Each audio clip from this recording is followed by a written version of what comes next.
Okay, so we're going to keep the show moving right along. A very funny gentleman. You've probably seen him somewhere because he was here probably 6 months ago, and he's back again. A very funny gentleman. Give it up for Mr. Greg Huffstutter.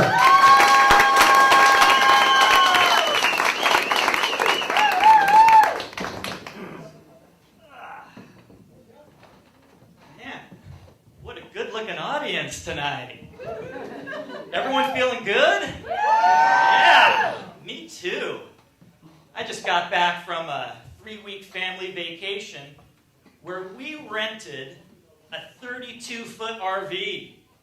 Yeah, clap if you've ever done that before. A couple of people?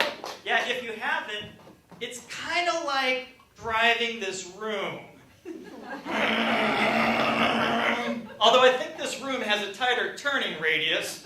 Now, I'd never done anything like that before. So I asked Tammy Sue, the RV owner, for some lessons. Now, Tammy Sue claimed to have a Laguna Hills address, but she was as 909 as Sons of Anarchy. Now, her day job was at a spa giving colonics. And the reason I mention this is because as she was teaching me how to back up, she kept saying, "Watch your butt. It swings wide. You gotta watch your butt." And I wasn't quite sure.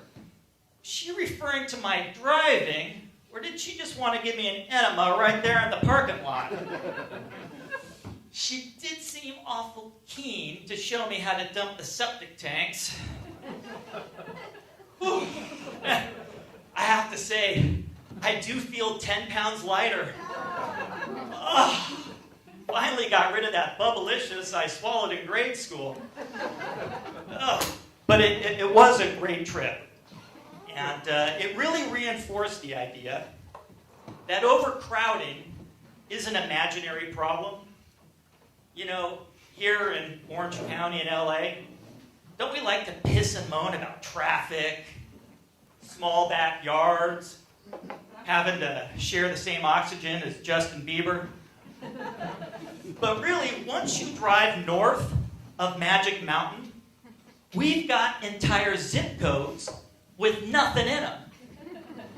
I mean, it's just dirt, weeds, some guy named Jeb, more dirt and weeds, some girl named Jeb. Next thing you know, the two Jebs have gotten together to smoke some of the weeds and apparently open up their own Subway franchise because they're everywhere. Yeah, I looked it up. There are now more Subways than McDonald's and Starbucks combined. Yeah, craziness, right?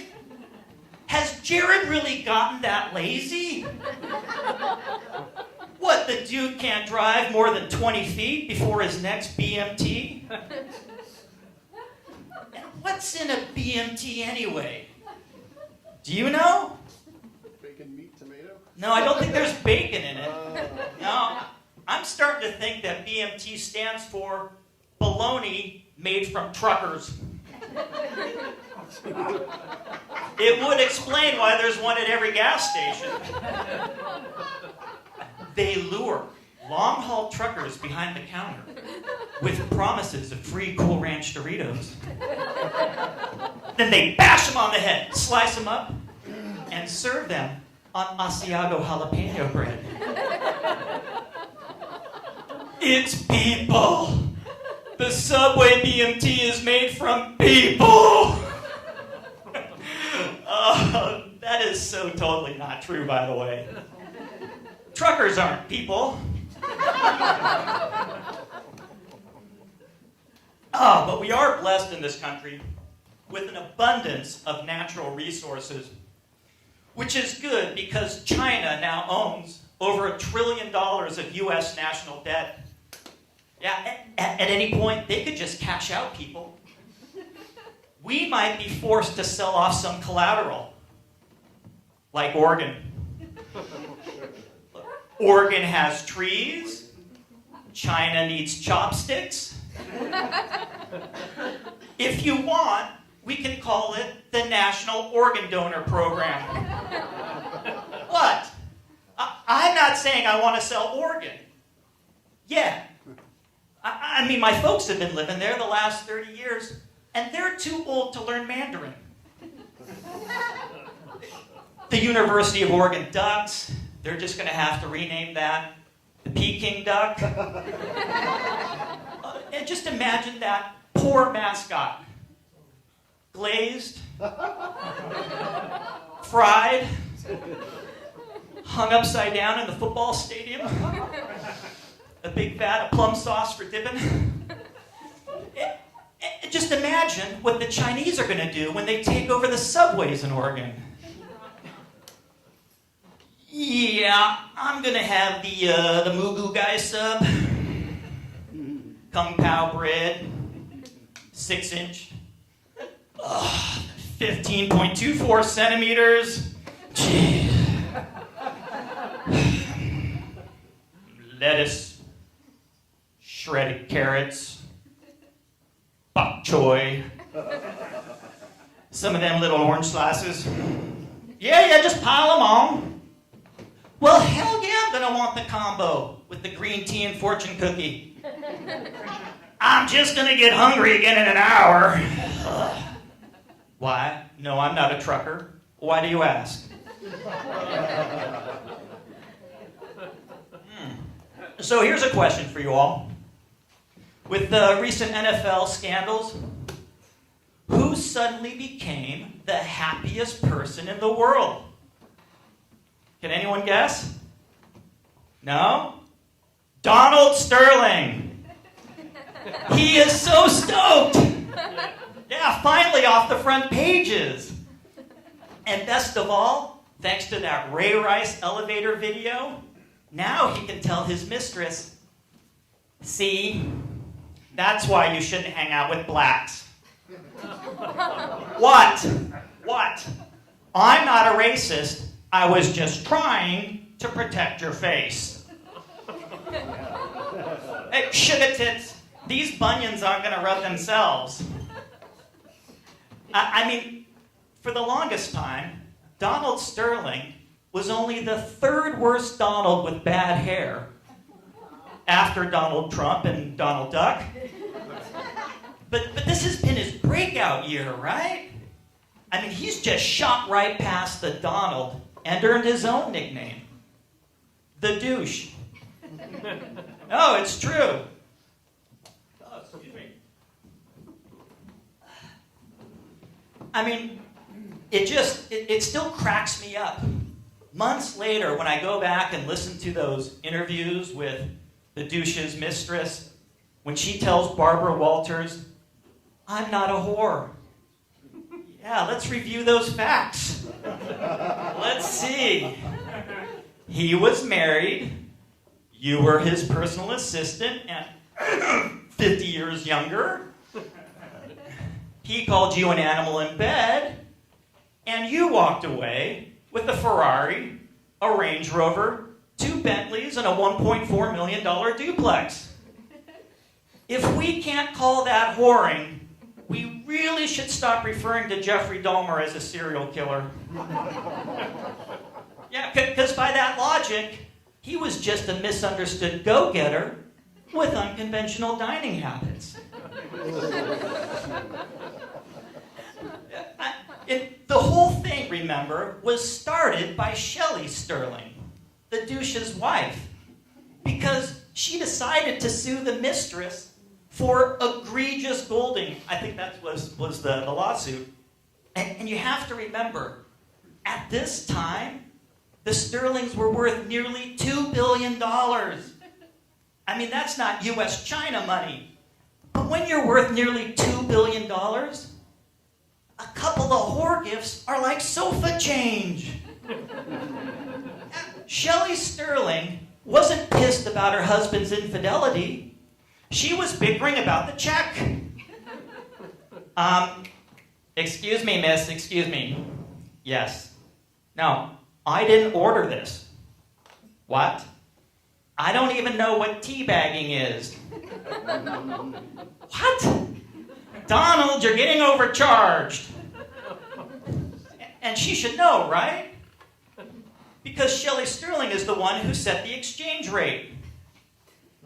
Shelley Sterling is the one who knew that the naughty cheerleader routine was worth a 2-bed, 1-bath fixer-upper on the wrong side of La Cienega, not Spanish Revival, Beverly Hills adjacent.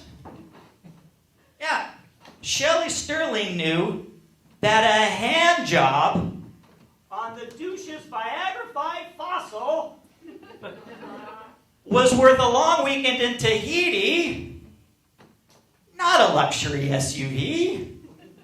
And if you're going to upgrade to the Ferrari, there had better be some serious ass play. Watch your butt, Donald. It swings wide. So we all know what happened next, right? The douche's whore gets pissed. Somehow his racist rants get leaked to TMZ. And the next thing you know, he's forced to sell his team to ex-Microsoft CEO Steve Ballmer, which is just perfect, because Ballmer is someone else who knows how to lose. Yeah, he's the guy who 7 years ago said, and I quote, "There is no chance that the iPhone is going to get any significant market share." Yeah, good call on that one, Steve.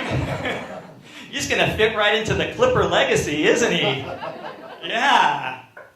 I mean, I'm wondering with this regime change, whether they're going to come out with a new ad campaign, something like, "The Clippers, we're building on the 7 years of being pretty good, and forgetting about the 37 of sucking." Unfortunately, I think that slogan's already been taken by Corey Feldman.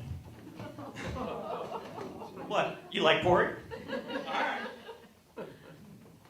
All right. I find myself still getting worked up about Donald Sterling.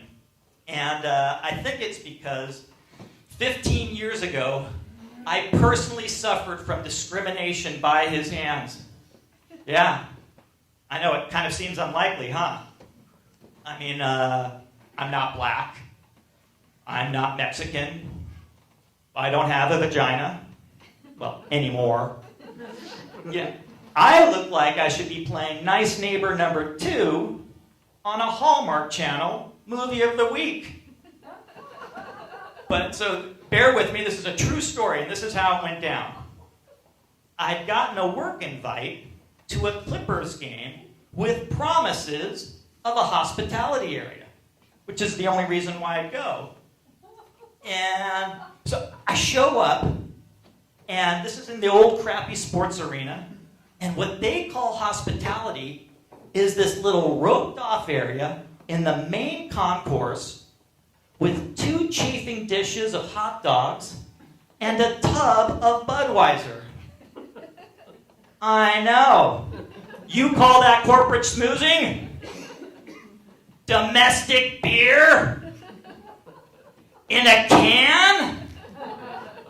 So I was just about to leave, right? But right across the concourse, this door opens. And it's the promised land. The VIP room. And it's got like wood paneling, a full bar, Heinekens. And I've got visions of celebrity sightings, right? Or, whatever the Clippers call celebrities. And this is the late 90s, so we're talking Billy Crystal and, the kid from Malcolm in the Middle. So I don't know, maybe I'll even trade Patron shots with Brigitte Nielsen, She can make me her boy toy for a month. I'm getting really excited. And I walk across. There's no bouncer. So I'm just about to sneak in when the door opens and this geezer walks out. So I try to play it off. I was just in the hospitality area. Thought I'd come in for a drink. He looked at me up and down and said one word, no. And that's when I realized it was freaking Donald Sterling. The douche cock-blocked me. I know what you're thinking. It's not exactly the same kind of discrimination that he showed all the minorities he tossed from his apartment buildings through the years. But when you look like me, Hallmark Channel, it hurts. You know, it's like finding out that not every special snowflake gets to play shortstop for the San Diego Padres. Thank you. I feel these waves of sympathy coming from you. Solidarity! I don't know. So what do you think the douche is going to do now? I'm kind of thinking he just rides off into the sunset and retires to Oregon. Maybe he can even open up a couple of subways with the Jebs. And finally, start discriminating against someone who really deserves it. Like our future Chinese overlords. Thank you so much for your time.